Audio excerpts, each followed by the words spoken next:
There's one thing we all have that no one else does, and it's undoubtedly the most valuable thing you own, your identity. Lose it to a thief and you'll quickly realise it's worth more than you think. And it's a crime striking more of us, at least 1,000 people last year. Thieves stealing names, bank details, online lives, profiting from the very essence of who you are. Ask John Cilio, a leading American authority on identity theft. I'm incredibly concerned, and I guess that's part of what I'm doing in New Zealand, is I want you to be able to see the mistakes that I've made. What do we have here? Cell phone, that's what I go for first. Really? Why? Yeah. I'll tell you that in a minute. His advice is more than just theoretical. Cilio gives me a very practical tutorial on how vulnerable I am, how vulnerable we all are, to identity thieves. You've got a Food Town card, I can get some information from them, an AA card.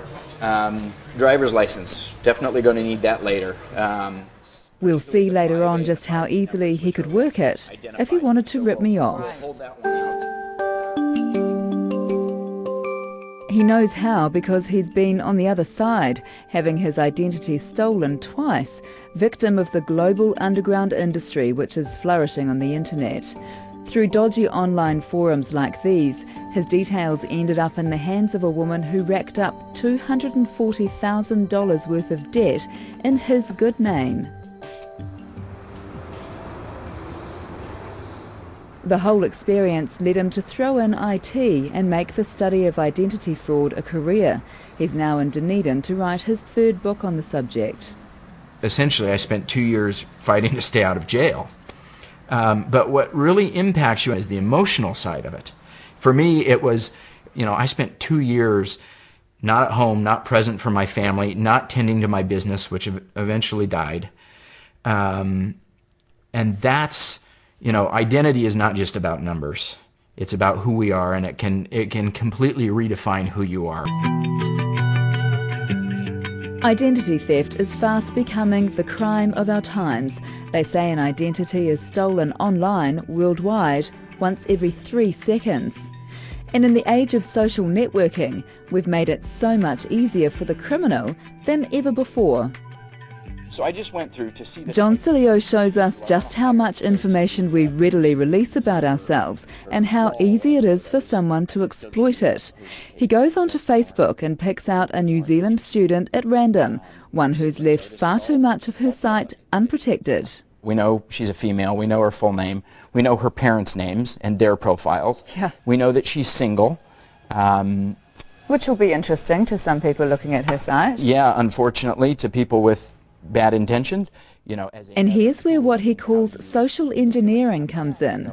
Fraudsters or con artists, stalkers even, who want to target you, invest time getting to know who you are, what makes you tick. I can get a sense of, okay, I know who her idol is, I know the way that she speaks to her friends, and when I write and try and friend her, I'm going to use the same language. I'm going to use her friends' names, they're all listed over here. I'm going to say I'm a friend of, Lisa's.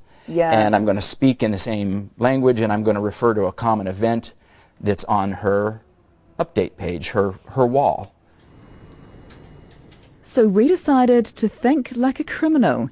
Remember, we don't know Grace, we've never met her, but we wondered, how close can we get to her using only the information she puts on Facebook? Like so many of the 400 million Facebook users, Grace posts frequently and openly about herself, what she thinks, where and what she studies, her favourite places to drink, what she likes to drink, where she works part-time, and sometimes even the days and hours she's working.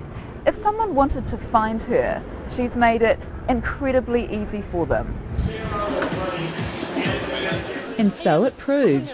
We spot her on our first attempt to find her in person. Here she is at work, on the night and in the restaurant she said she would be on her Facebook profile. Time for us to meet her. You're Grace, right? Yeah. You're a journalism student, yeah? It is so nice to finally meet you because I feel like I know so much about you. Oh, really? Yeah, I know. That kind of sounds a little bit weird, doesn't it? Yeah. Because I've been reading your Facebook page a little bit lately. We explain we're not actual stalkers. There is a valid reason for our interest. It's about proving a point, I suppose, to the public about the idea of privacy. Yeah, what do you reckon? Yeah, it's pretty crazy. Crazy, I know. But you don't need to be a Facebook or Twitter user to be a target. John Cilio says we carry around so much information, happily divulging it to the point we might as well have it on public display. It's a potential jackpot for criminals, who know there's no specific charge for identity theft, only for the crimes it leads to. So releasing even the most fundamental personal information can leave you exposed, which is why John Cilio pretty much never tells anyone anything. What is your date of birth? I don't share that. What about your children? What information do you feel protective about with them? I rarely give out even their ages, not necessarily because I'm concerned about that specifically, but because it sends a message of, have you ever thought about, do you give your kids information away? Birth dates? No way. The amount I could do with a birth date and that child's name and knowing where they're born, I could cultivate their credit line and utilize that credit line for years, and they'd never know it because they don't go for credit until they're 16 or 18 and they're getting their first apartment. And when they do? There's nothing there. They have nothing. It can, of course, be so much simpler. Remember, Cilio has been rifling through my bag? Without even necessarily stealing it, he already has enough information to begin manipulating me. First up, he got my number off my phone.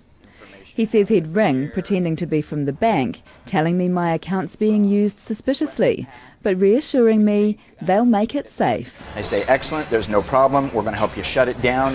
Here's additional information I've got on you.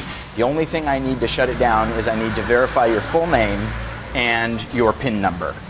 That way we can shut it down before there's any liability on your part. But I think that I know enough about this kind of thing to not reveal my PIN number. Right. And we all think that.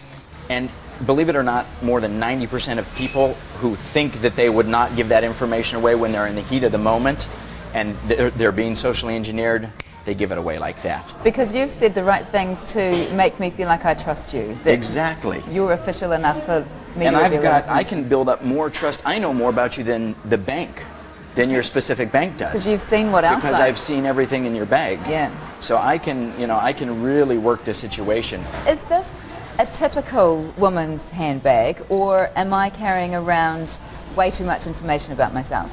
Yes and yes. It is typical.